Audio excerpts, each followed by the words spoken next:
नमस्कार दोस्तों, मेरा चैनल कथा भक्ति सागर में आप लोग का स्वागत है। आज हम चौथ माता की कहानी सुनेंगे। एक नगर में एक बुढ़िया माई रहती थी। उनका एक लड़का था। जब उनका लड़का लकड़ी काट के लाता था, वो लकड़हारा था, लकड़ी काट के लाता था और शहर में बेच के गुजारा करता था। जब वो लकड़ी काट के लाता था तो उसमें से दो लकड़ी जो थी बुढ़िया माई अलग रख देती थी। प्रतिदिन का वो नियम था। अब जो चौथ आता था, महीने में जो चौथ होता है, उस चौथ को बुढ़िया माई उस लकड़ी को बेच के और जो पैसा मिलता उससे वो 5 पुआ पकाती थी। तो एक पुआ वो गणेश जी को चढ़ा देती थी, दूसरा पुआ वो चौथ माता को चढ़ाती थी।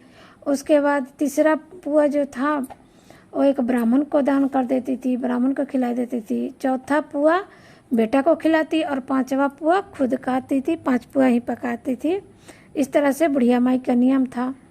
एक दिन उनका लड़का बगल के गांव में गया, घर में गया बगल के गांव में, तो वहाँ एक औरत पुआ पका रही थी। तो उसने पूछा कि आप पुआ क्यों बना रही हैं, आज कुछ है?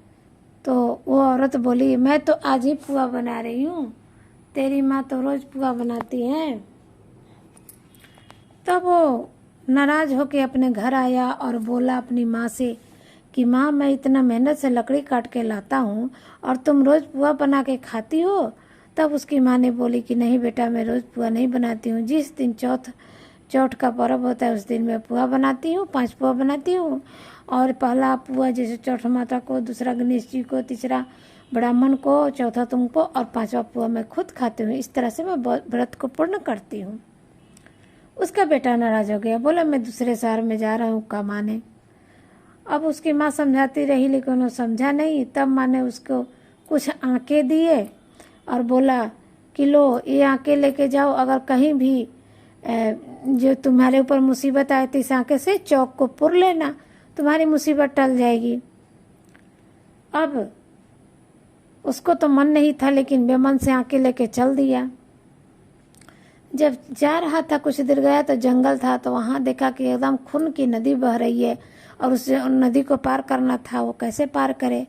तब उसको याद आया उसकी माँ की कही बातें। उसने आंके को निकाला, उसको चौक पुर लिया और हाथ जोड़ के बोला कि हे नदी, मुझे आपको पार करना है, तो आप मतलब ये शांत हो जाइए, खून बंद हो जाए।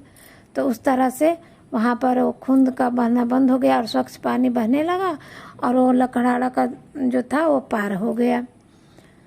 कुछ दूर गया, पार होके तो एक नगर में गया। वहाँ राजा था। वहाँ का जो राजा था बहुत निर्दयी था। हर दिन एक घर से एक आदमी की बलि देता था। एक बुढ़िया माई वहाँ देखा कि एक झोपड़ी में एक बुढ़िया माई पुआ पका रही है और रो रही है। तब वहाँ पर वो जाके लखड़ा बैठ गया और उनसे पूछा कि बुढ़िया माई अब क्यों रो रही है? तब उसने बताया कि इस राज्य का राजा है वो बहुत निर्दयी है। हर एक घर से एक मनुष्य के लड़के को मतलब बलि देता है। तब उसने कहा कि बुढ़िया माई ये पुआ आप मुझे खिला दो और मैं कल राजा के साथ जो सिपाही आएंगे उसके साथ मैं चला जाऊंगा। बुढ़िया माई बोली, नहीं बेटा, ऐसा नहीं हो सकता है। मैं अपने बेटे के प्राण के बदले तुम भी तो किसी के बेटे हो, तुम्हारा प्राण मैं नहीं ले सकती हूँ। उसने तब लड़के ने कहा कि बुढ़िया माई, मेरी माँ चौथ करती है, चौथ का व्रत करती है, मुझे कुछ नहीं होगा, आप मुझे भेज दो। खा पी के वो सो गया। दूसरे दिन राजा के सिपाही आए, तब वो राजा के सिपाही के साथ खुद चला गया। लखाड़ा खुद गया राजा के महल में।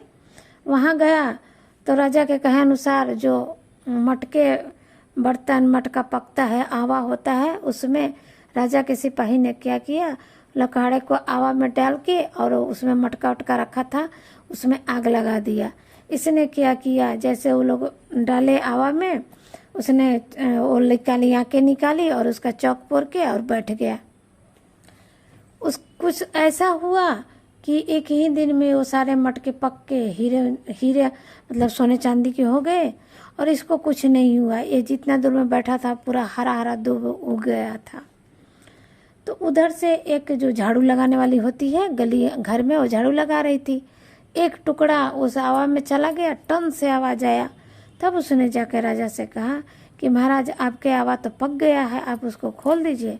तब राजा ने कहा कि अरे आवा में तो आग कल ही लगा है, 8 दिन में पकता है, आज कैसे पक गया, चलो मैं देखता हूँ।